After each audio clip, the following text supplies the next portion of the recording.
of our country has completely changed. Before I can even begin, I have to start by, number one, thanking our truckers.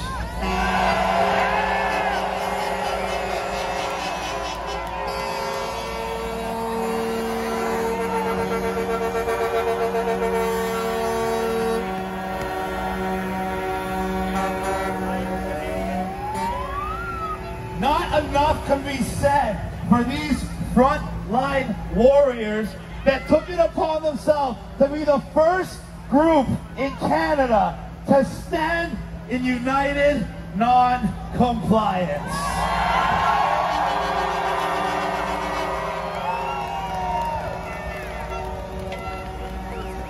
And before I can go any further, I want you all to thank yourselves for being here, because without you supporting this movement, supporting the truckers, supporting everyone who's been fighting since day one, we would not be here. We would not have this movement. We would not have this power. So thank you, Canada, from the bottom of my heart.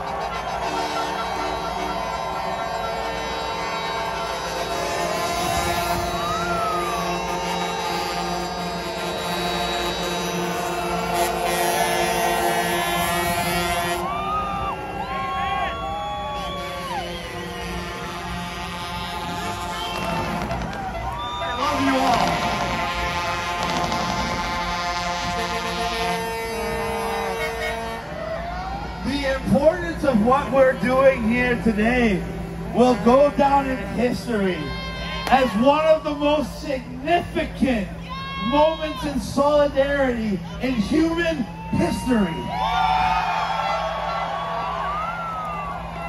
For nearly 2 years, I've been doing every single thing in my power, and so have many others, to try to achieve what people thought could not happen. The people coming together, despite of all the ways they try to divide us, despite of all the lies and propaganda, we stand united, we stand strong, and Canada is now the beacon of light and hope and freedom for the entire world!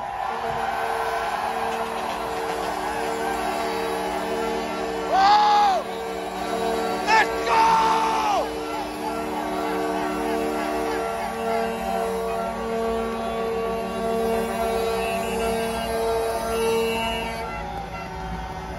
Who around the world would think that the docile, the friendly, the nice Canadians would be the ones to stick their feet into the sand and say enough is enough?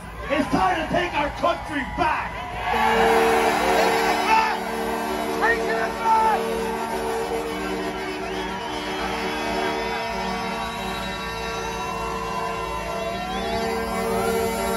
Face that way too. And our voice has reverberated so far around the world. You see convoys in Australia bearing Canadian flags. You see trucks in the Netherlands bearing Canadian flags. You see the people of Brazil screaming, "Go Canada!"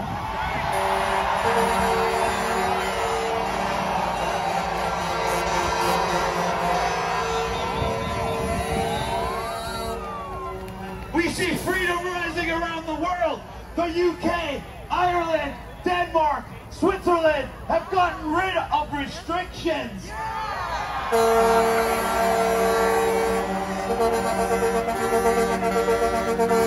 And they're not going to be the only ones. They're going to be the first of many. The domino that started to fall, the tidal wave is coming in, ladies and gentlemen. And it's coming here to Canada. What do we see already? Besides the fact that our fearless leader is nowhere to be seen, hiding in a hole, making threats that he can't cash in on. What do we see? Scott Moe in Saskatchewan backing down against the mandates. Jason Kenney in Alberta backing down against the mandates. And why? They're going to say it's because they got Omicron under control. No, it's because we got them under control. Yeah!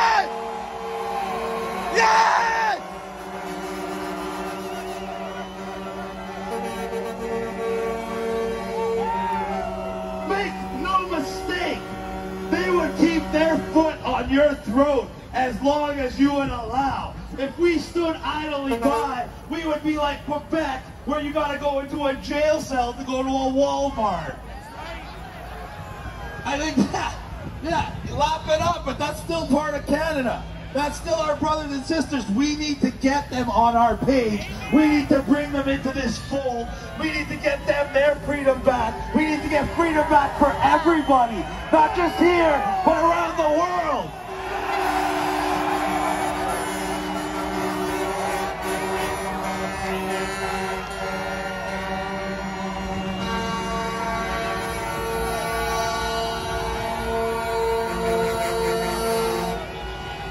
We are reaching the end of phase 2 of United Non-Compliance, taking action. And it's going to end with us taking our freedoms back.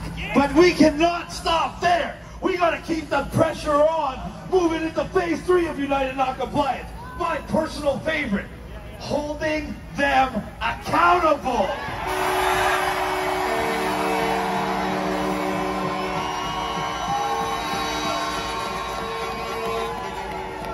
If these politicians think they're just gonna flip-flop and change sides because they've read the writing on the wall and all of a sudden be hailed as heroes, they got another thing coming. If these puppets like Trudeau think that they're just gonna fade off into obscurity so they can pull this shenanigans on us whenever they feel like it, they got another thing coming.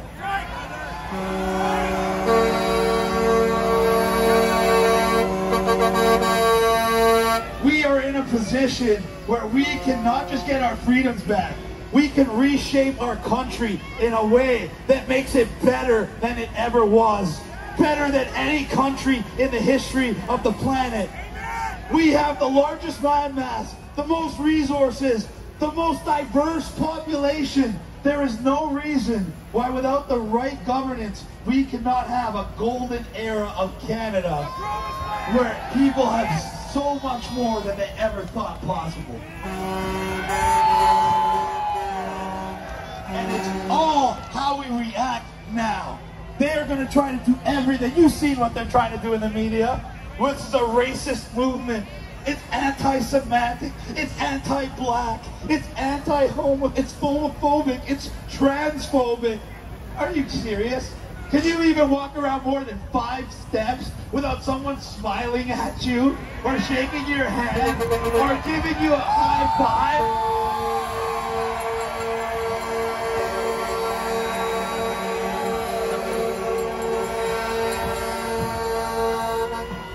The police, God bless their souls. God bless you all. I know you're not doing what you want to do, but they admitted that we had over 2.5 million people in Ottawa.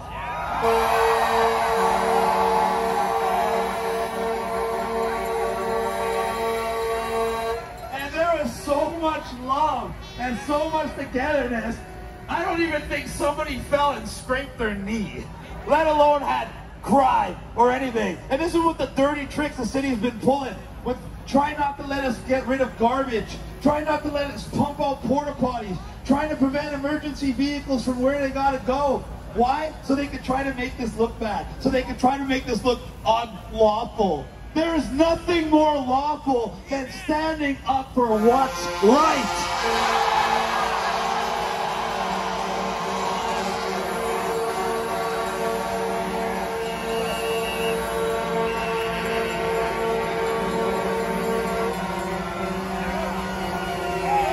And what's more,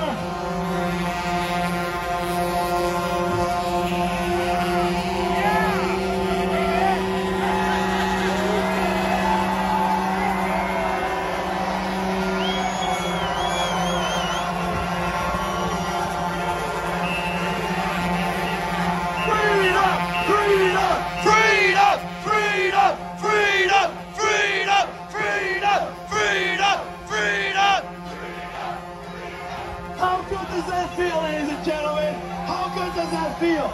You know what that is? That's love. That's love, ladies and gentlemen. That's what they don't want the world to realize. That love is the most powerful force in human nature. Love is what is driving this movement. And when you have united non-compliance from love, when you have everybody ready to just say no out of love, it cannot be stopped. And if you love your country, and if you love your family, and if you love your children, and we want to protect their future, we have to stand together. We have to hold the line, and we have to keep moving forward. Let's go! Let's go!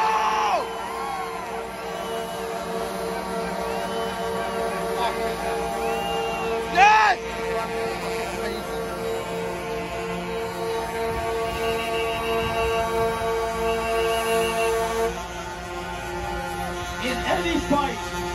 In any fight, the winner will always be the one who's willing to die to win that fight. And I stand here before you, and I pledge my life, my very last breath, to fighting for freedom. And if you are with me, if you feel the same way, then scream out, freedom!